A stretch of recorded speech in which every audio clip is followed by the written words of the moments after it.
Hello friends, বঙ্গোপসাগরে সৃষ্টি হয়েছে একটি নিম্নচাপ, যার জেরে দুই বঙ্গে প্রবল ঝড় বৃষ্টির সম্ভাবনা রয়েছে, এমনটাই মনে করেছেন আবহাওয়াবিদরা। তো বন্ধুরা, কোন কোন জেলাগুলিতে প্রবল ঝড় বৃষ্টির সম্ভাবনা রয়েছে বিস্তারিত জানিয়ে দেবো আজকের ভিডিওতে। তাই আজকের ভিডিওটি মোটে স্কিপ না করে শেষ পর্যন্ত অবশ্যই দেখবেন।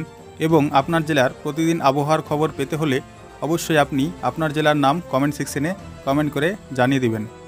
তার আগে বন্ধুরা, আপনাদের যে কাজগুলি করতে হবে, প্রথমে লাইক বাটনে ক্লিক করে একটি লাইক দিয়ে দিবেন এবং পাশে সাবস্ক্রাইব বাটনে ক্লিক করে সাবস্ক্রাইব করে নিয়ে নিচে অল অপশনে ক্লিক করে দিবেন, যাতে করে নতুন ভিডিওর আপডেট সর্বপ্রথমে পেয়ে যান। তো বন্ধুরা, আন্দামান সাগরে তৈরি হতে চলেছে একটি নিম্নচাপ, যার জেরে আগামী বৃহস্পতিবার থেকে কলকাতা সহ দক্ষিণবঙ্গের সব জেলায় বজ্রবিদ্যুৎ সহ ঝড় বৃষ্টির সম্ভাবনা রয়েছে। এমনকি শুক্রবার অতি ভারী বৃষ্টিতে ভাসতে পারে দক্ষিণের বেশিরভাগ জেলা।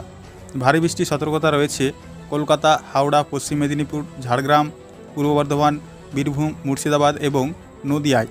বাকি জেলাগুলিতে বজ্রবিদ্যুৎ সহ ঝড় বৃষ্টি চলবে।